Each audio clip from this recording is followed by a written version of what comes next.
여러 차례 말씀을 드린 것처럼 이번 주에는 주목할 만한 사법 일정이 참 많습니다. 네, 앞으로 전국 상황에도 만만치 않은 영향이 불가피해 보이는데요. 오늘 전문가와 함께 조금 더 깊이 들어가 보도록 하겠습니다. 임주혜 변호사와 함께 짚어보겠습니다. 어서 오세요. 어서 오십시오, 변호사님. 네, 안녕하세요. 오늘 한덕수 총리의 탄핵 심판 선고가 나오게 됐어요. 윤 대통령보다 늦게 탄핵이 됐는데 심판은 먼저 나오게 됐어요, 선고는. 재판관들이 비교적 수월하게 쟁점을 정리했다, 이렇게 볼 수 있는 건가요? 그렇게 볼 수 있을 것 같습니다. 예. 비교적 빨리 결론에 도달했다라고도 표현을 할 수 있을 것 같은데요. 지금 헌법재판소에는 여러 건의 사건들이 동시에 진행이 되고 있었습니다. 앞서 최재해 감사원장이나 검사 3인에 그렇죠, 대한 예. 탄핵 선고가 먼저 있었던 것처럼 이 부분도 어찌 보자면 이제 평의가 진행이 되는 과정에 재판관들이 결론에 먼저 도달한 순서대로 지금 선고를 하고 있는 것 아닌가 싶습니다. 이전에도 지금 이제 최대한 만장일치 판결, 그러니까 8대 0의 의견을 만들려는 그런 시도들을 하고 있는 거 아니냐라는 네. 이야기도 나왔던 것처럼 결론에 빨리 도달하는 순서대로 지금 선고 일자가 잡히고 있고 예. 그런 측면에서 지금 한덕수 총리에 대한 결론이 윤석열 대통령에 대한 결론보다는 먼저 도달했다는 의미로도 받아들일 수 있을 것 같습니다. 그렇군요. 이번 한덕수 총리의 이 탄핵 심판이 결국에는 윤 대통령의 선고의 예고편이다 이런 이야기들도 나오더라고요. 그러니까 한 총리의 지금 탄핵 소추 사유 쟁점 어떻게 봐야 됩니까?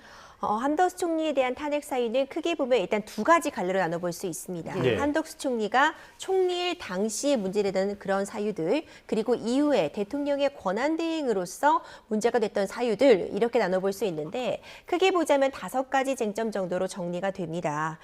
이 헌법재판관 임명 거부 부분도 해당이 되고요.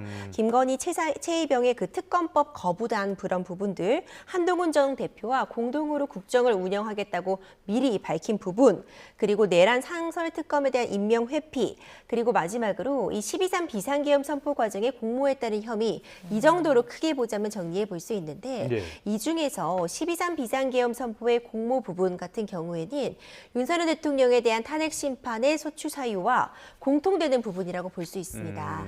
그렇기 때문에 만약 오늘 선고에 있어서 일단 각하에 이르지 않아서 본안에 대한 판단을 한다고 했을 때 예. 12.3 비상계엄 자체에 대한 어떤 평가를 헌법재판소가 내리게 된다면 그 내용은 사실 윤석열 대통령의 판단에도 동일하게 작용할 가능성이 매우 높다고 보여지기 때문에 예. 이 부분 때문에 지금 윤석열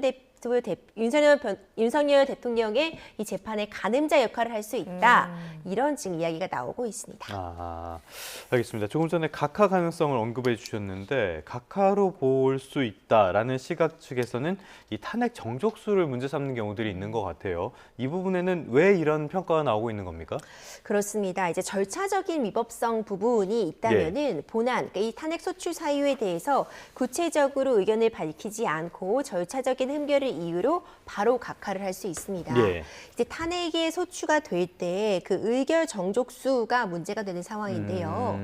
이 한덕수 총리 같은 경우에는 총리였습니다. 예. 그러니까 총리일 때는 사실상 의결 정족수가 재적 의원 과반수의 그렇죠. 가결로서 예. 소추가 될 수 있습니다. 과반 출석의 과반 찬성. 그렇죠. 예. 그 과반수라고 한다면은 150명만 넘으면 됩니다. 그런데 지금 한덕수 총리는 대통령의 권한 대행일 때 했던 행위들이 지금 문제가 된다고 포함되어 예, 예. 있습니다. 예. 그렇다면 이것을 총리의 지위로 볼 것인가, 대통령의 지위로 볼 것인가는 아직 한 번도 이 헌법재판소에서 판단을 받아본 바가 없거든요. 초유일이니까요. 그렇죠. 예. 만약 한덕수 권한대행일 때 탄핵 심판이 이루어졌으므로 탄핵을 시키려면 적어도 대통령에 대한 탄핵과 동일한 그 의사 정족수, 결국 3분의 2 이상의 찬성이 필요하다고 한다면 이때는 200석 이상이 필요하기 때문에 지금 한덕수 권한대행 같은 경우에는 192명의 찬성이 있었습니다. 네. 과반수는 넘지만 3분의 2는 미치지 못하는 이 부분, 만약 헌법재판소에서 이 부분에 절차적인 흠결이 있었다고 본다면 각하 판단을 내릴 가능성도 존재하고 있습니다. 알겠습니다. 각하 가능성이 나올 가능성도 있다고 봐야 된다. 그다음에 또 봐야 될 게 이 윤 대통령 탄핵 심판의 가늠자라고 분석되는 게 한 총리 탄핵 사유 가운데서 어떤 부분이 핵심이 되냐, 이 부분일 것 같거든요. 어떤 부분이 직접 연결이 된다고 보십니까?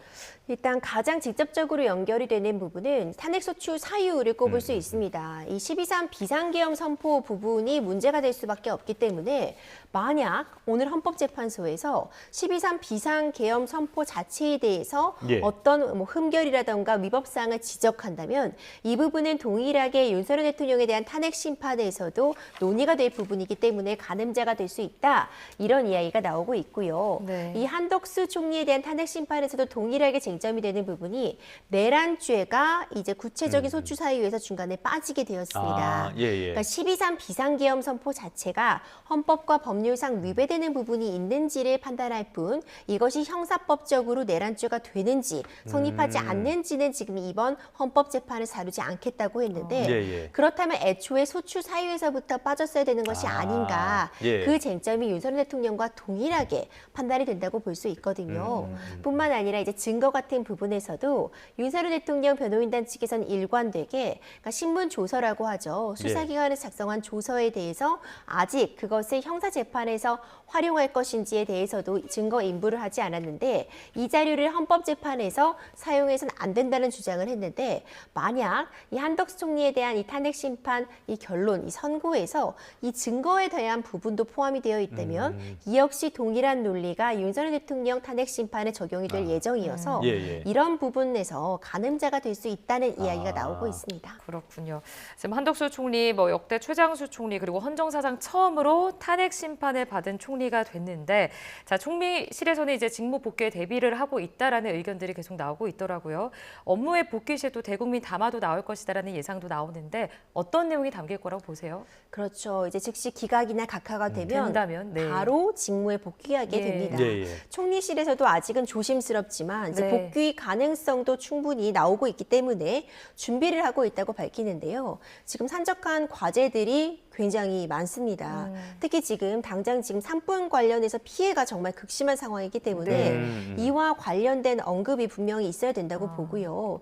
지금 미국과의 어떤 그런 관계들, 뭐 관세 예. 부분들 여러 가지 논의할 쟁점들이 많이 있기 때문에 아마도 대국민 광화문을 통해서 일단 국정 안정을 최우선으로 할 것 같고요. 더 이상의 혼돈을 좀 최소화하고 지금 쌓여 있는 대내외 과제들에 대한 그런 입장을 밝히지 않을까 생각이 됩니다. 인용이냐, 기각이냐 또는 각하냐 오늘 오전 10시를 지켜봐야겠습니다. 그런데 사실 가장 관심을 받는 거는 한덕수 총리도 총리지만은 결국에는 윤석열 대통령 탄핵 심판 이 선고가 아닐까 싶어요. 그런데 아직까지 일정도 안 나오고 있거든요. 이렇게까지 늦어지는 배경은 뭘로 보십니까? 그렇습니다. 사실 보통 선고 기일을 통지할 때 2, 3일 전에 헌법재판소에서 이제 통지를 하기 때문에 예. 이번 주에 선고가 난다고 한다면 적어도 이제 주 초중반 안에는 또 선고 일자가 나와야 됩니다. 예. 네. 근데 이번 주가 사실 앞서 얘기해 주신 것처럼 뭐 일명 사법 슈퍼 위크다 이렇게 불리고 있습니다. 물론 대상자도 다르고 형사재판이기 때문에 직접적인 관련이 없다고 보여지지만 예. 이제 수요일에는 이재명 대표에 대한 선거법 항소심도 예정이 되어 있고요. 오늘은 이제 한덕수 총리에 대한 탄핵 선고도 있고 또 윤석열 대통령의 형사 공판 준비 기일이기도 합니다. 아이고, 맞네요. 이 여러 네. 가지 이제 사건들이 물론 이제 같은 재판이라고 볼 수는 없겠지만 동시다발적으로 진행이 되어서 과연 이번 주에 윤석열 대통령 탄핵 심판까지 선고하는 게 좀 무리하지 않은가 예, 예. 이런 이야기도 나오고 있고요.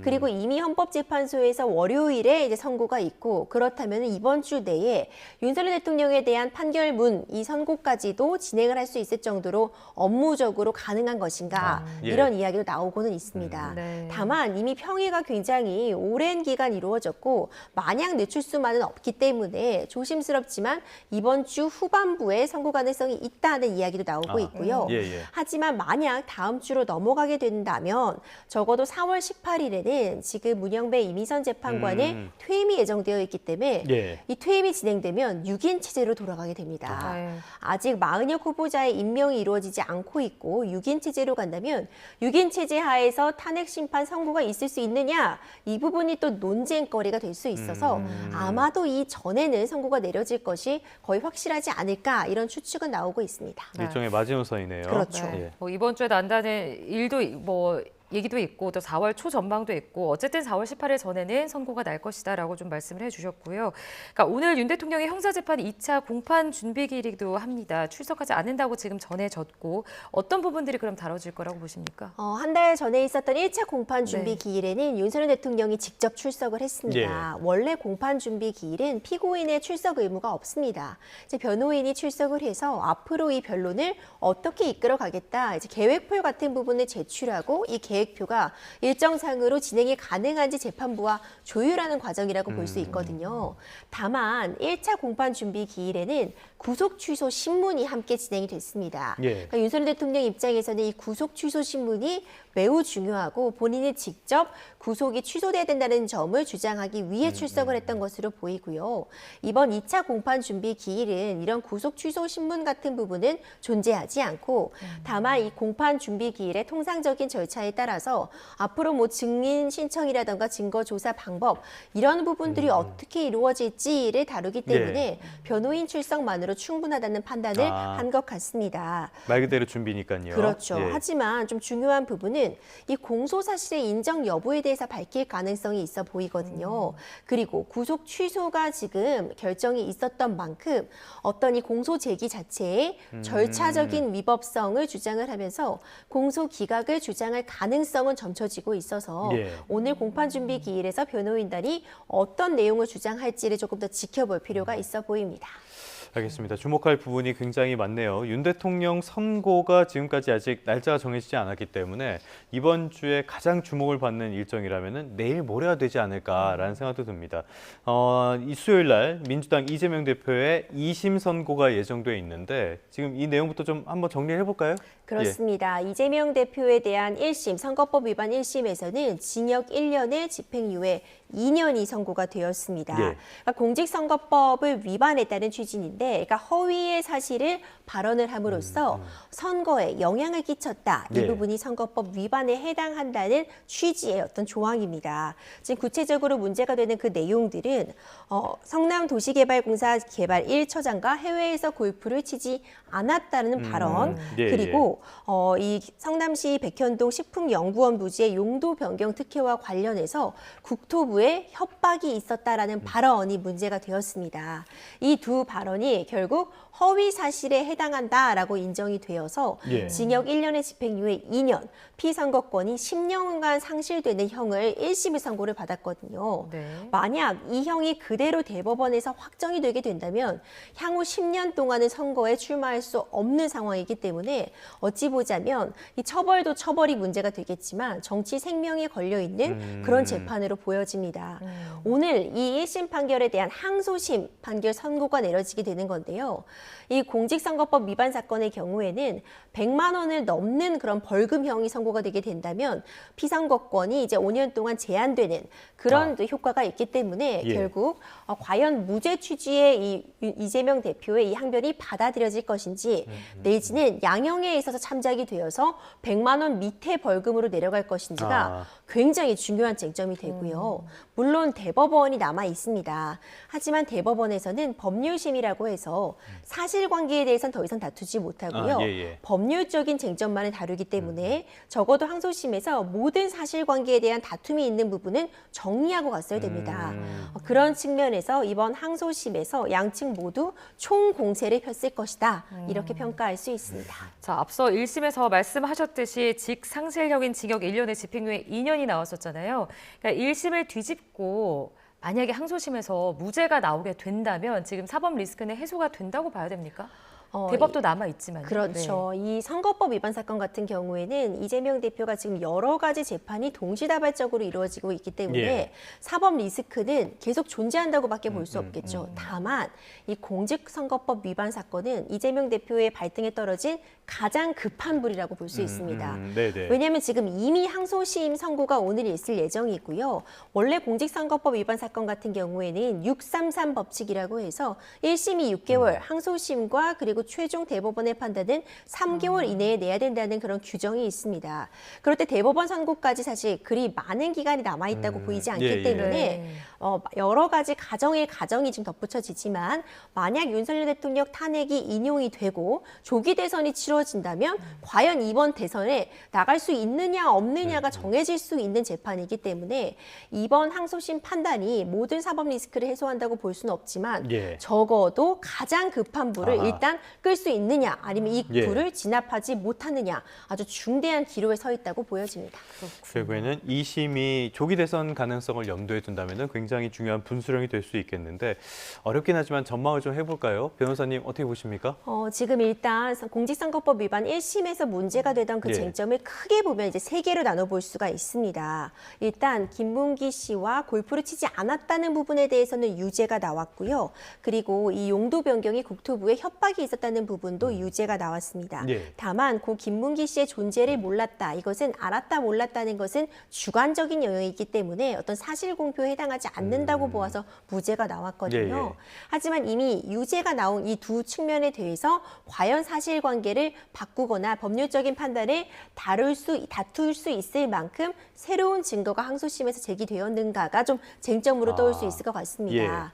이재명 대표 측에서는 뭐 국토부의 협박이 있었다는 이 발언에 대해서는 국토부에서 이것은 성남시의 재량 판단 사안이라는 공문을 보내왔기 때문에 1심에서는 이 부분이 허위 사실 공표로 인정이 되었지만 이재명 대표 측에서는 내가 이것을 압박을 느꼈다는 표현을 예. 협박을 받았다는 표현으로 표현상의 문제가 있을 수 있지만 사실에 완전히 반하는 내용이라고 볼 수 없다는 취지의 변론을 했습니다. 예. 과연 어떤 공문의 존재라던가 이런 허위사실 공표에 대해서 재판부에서 어떻게 받아들일지 완전히 무죄로서 이게 바뀔 수 있을지 이 부분은 좀 쟁점이 될 것 같고요. 물론 양형에 있어 참작이 될 만한 사유들은 대폭 추가가 됐다고도 볼 수 있습니다. 과연 이것이 선거에 있어서 직접적인 영향을 끼쳤던 것인가 내지는 인지의 영역이기 때문에 정말 허위 사실을 인식하고 한 발언은 아닐 것이다. 뭐 이런 취지에서 양형에 있어서 참작이 될 수 있겠지만 예. 과연 1심에서 징역 1년에 집행유예 2년이 나왔는데 이것이 양형의 참작을 받아도 벌금 100만 원 밑으로까지 떨어질 수 있겠는가? 이 부분은 최종적으로 재판부의 판단을 좀 기다려볼 측면이 있습니다. 그렇군요. 지금 유죄가 나오든 무죄가 나오든 그러니까 결과가 어떻게 나오든 어쨌든 대법원 상고까지는 좀 예상이 그렇죠. 되는 상황이잖아요. 근데 아까 조금 전에 말씀하셨듯이 공직선거법 위반의 경우 633 법칙이 적용이 된다. 그렇다면 대법원은 6월 26일 이전에는 확정 판결을 내려야 하는 상황이잖아요. 계산을 해보면. 일각에서는 뭐 5월에도 나올 수 있다. 뭐 여러 가지 의견들이 나오고 있는데 어렵지만 좀 어떻게 이 상황을 보고 계십니까? 그렇죠. 사실 공직선거법 위반 사건 같은 경우 633 원칙 지켜야만 하는 게 맞는데 예. 이미 6도, 3도 지켜지지가 못했습니다. 그렇죠. 예. 1심 같은 경우에는 뭐 몇 년이 걸렸다고 볼 수 있고요. 훨씬 긴 기간이 걸렸었고 지금 항소심 같은 경우에도 굉장히 빨리 진행이 된 부분은 맞지만 네. 그래도 3개월 이상은 걸렸거든요. 예. 물론 대법원 같은 경우에는 1심과 2심은 좀 오래 걸릴 만한 이유는 있었습니다. 1심 같은 경우에는 이제 사실관계를 확정하기 위해서 충분한 시간이 걸렸다고 보여지고요. 항소심은 그래서 1심에서 많은 부분이 정리가 되었기 때문에 비교적 굉장히 빠르게 선고가 났거든요. 예. 대법원 같은 절차도 1심과 2심보다는 빠르게 진행될 수밖에 없지만 문제는 일단 서류를 송달받고 다시 의견서를 제출하고 하는 과정에 최소 한 달 정도는 소요가 될 수 있습니다.